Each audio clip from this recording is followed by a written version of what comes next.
Let me see. Hold this and point it at me. I got that for you. Just point it at me. Okay, folks, right here, this tells you about Fells Point. Where's the punt? Where's the about the? It's already working. Okay. Let's hold it there. This 100-year period, where Frederick Douglass described in his books, coming to Baltimore from where he was born in rural Eastern Shore Plantation, Maryland, he said it was like coming to paradise. Why? Because this was a maritime community. Although they had enslaved blacks, they had indentured servants, everybody here was working on the water. It was more about building, unloading, loading ships, repairing ships, and just clearing the fort, building buildings, whatever needed to be done. Whereas on the plantation, you had a certain spot. That was your spot. You stayed in that spot until the day you died, and you didn't go further than that unless you had a pass. And most blacks never saw beyond that spot on their plantation. They rarely even got to the big house. You could be on a plantation that has 30,000 acres. And your plantation farm could have been like almost a half a mile away from the big house. And you didn't go to the big house. The big house slaves were kind of what we call the H house. The H, it was, as opposed to the field areas. You were in the big house, life was still hard, but not quite as bad as being a field area.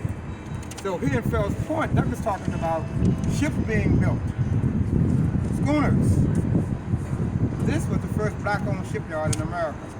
It's the site of the Fells Point Frederick Douglass Museum today. It was called the Chesapeake Marine and Railway Dry Dock Company. It was created because whites were coming from Ireland, Scandinavia, Europe, and displacing the black workers on the waterfront. So Isaac Myers started his own shipyard. So the Douglass Museum is really named Douglas Myers Maritime Museum and Park. And Myers was a black man? Black man, although he could pass a white black man. And we'll learn more about him when we get to his spot. Now here's the waterfront you're standing on. Here is what's called Fells Point Square. Why is it called Fells Point? Fells Point were the founders. The founders of this area were William and Edward Fells. And we'll learn more about them on that marker right there. And today, of course, you see commercial, lots of retail, lots of shops, lots of bars. But back in the colonial days, it had lots of shops, lots of bars, but also had a slave auction post right there in the square. And farmers from all over the state would bring their produce, their hogs, their chickens, whatever you want to bring to market to exchange. A part of that became after the slave trade, when the slave ships would come into the Chesapeake Bay. Smaller ships would bring them into areas like this. The Africans would be changed, and they would march to a square like that, and that's where the auction would begin.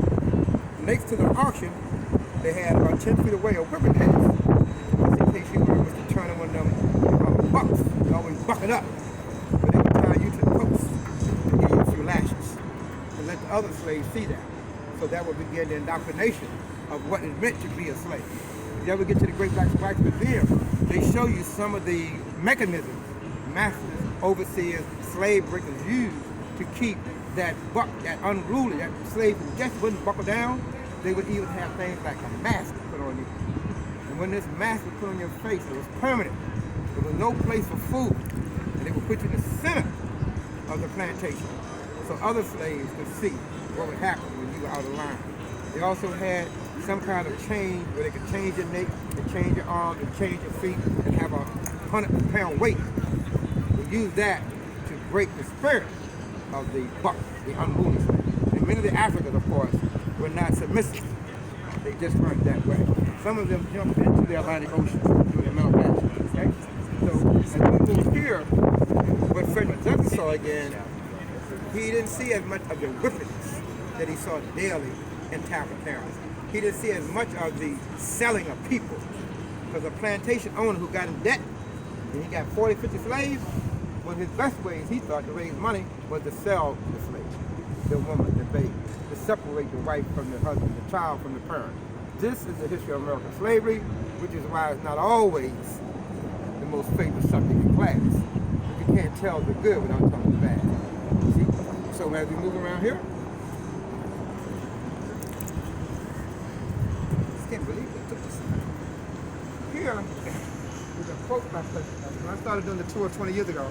This was the only thing in this area, on the Fells Point, that related back to Douglass. And you can read it for yourself. Self-explanatory. one of the very interesting things is the date 1855, but this particular line here, the free one, unless you know in 1855, everybody was enslaved. See? And then he talks about organizing. 1855. We are what? Organizing.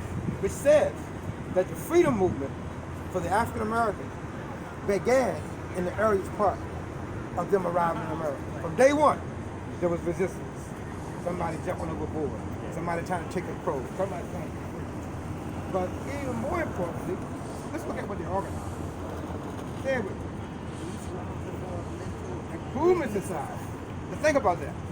In 1855, people who were